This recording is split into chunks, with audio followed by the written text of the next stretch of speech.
आज के समय में कोई ऐसा नहीं है जिसके पास अपना बैंक अकाउंट नहीं होगा। अगर आपके पास अपना बैंक अकाउंट है तो आपके पास डेबिट कार्ड भी उपलब्ध जरूर होगा।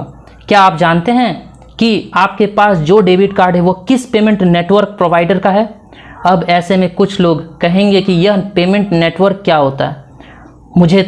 मुझे तो मेरा डेबिट कार्ड मेरे बैंक द्वारा दिया गया है और ये डेबिट कार्ड मेरे बैंक का है। ऐसे में हम आपके जानकारी के लिए बता दें, आपका डेबिट कार्ड या क्रेडिट कार्ड जो भी बैंक द्वारा जारी किया जाता है उसकी सारी लेन देन की जिम्मेदारी पेमेंट नेटवर्क की ही होती है। मुख्य रूप से इंडिया में पेमेंट नेटवर्क 3 है: वीज़ा, मास्टर कार्ड और अपने इंडिया का रुपे, जो national payment corporation of India के अधीन काम करता है। अब इसी बीच बड़ी खबर आ रही है कि इंडिया में मास्टर कार्ड को 22 जुलाई 2021 से बैन कर दिया गया है। लेकिन हम बता दें, इस खबर को पढ़ने के बाद मास्टर कार्ड के उपभोक्ता को डरने की कोई ज़रूरत नहीं है, क्योंकि आरबीआई ने स्पष्ट किया है कि जो मौजूदा मास्टर कार्ड ग्राहक हैं उनके कार्ड पर इस बैन का कोई भी असर नहीं होगा। जब तक आपके कार्ड की वैलिडिटी है तब तक आप इस मास्टर कार्ड का उपयोग कर सकते हैं। लेकिन अब जब आप बैंक जाकर नए मास्टर कार्ड का रिक्वेस्ट देंगे तो बैंक मास्टर कार्ड का रिक्वेस्ट नहीं लेगी, उसके बदले आपको वीज़ा या रुपे कार्ड उपलब्ध करवाया जाएगा। आइए जानते हैं मास्टर कार्ड पेमेंट नेटवर्क क्या होता है। कोई भी बैंक डेबिट या क्रेडिट कार्ड अपने ग्राहक को जारी करता है वो किसी न किसी पेमेंट नेटवर्क के द्वारा ही जारी किया जाता है, जैसे कि वीज़ा, मास्टर कार्ड, रुपे। ऐसे में सवाल उठता है कि बैंक पेमेंट नेटवर्क की सहायता क्यों लेते हैं? क्या बैंक खुद डेबिट कार्ड, क्रेडिट कार्ड अपने ग्राहकों को उपलब्ध नहीं करवा सकती?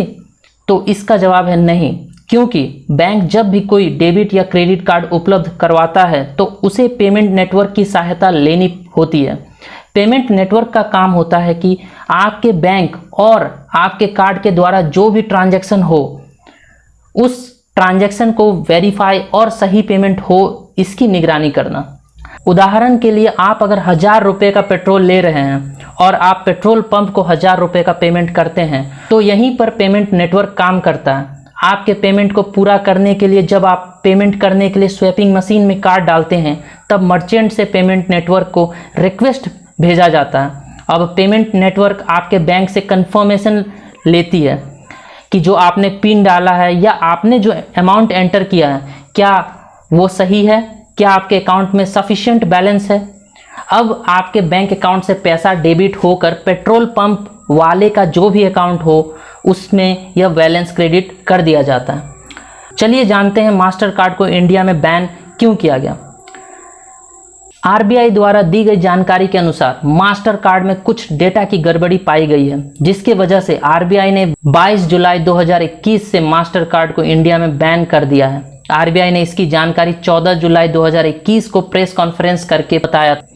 इसी बीच मास्टर कार्ड ने ट्वीट करके मास्टर कार्ड ने कहा है कि हम समझ सकते हैं कि मौजूदा ग्राहकों के मन में यह सवाल आ रहा होगा कि क्या मैं अपने मौजूदा मास्टर कार्ड को यूज कर सकता हूं था।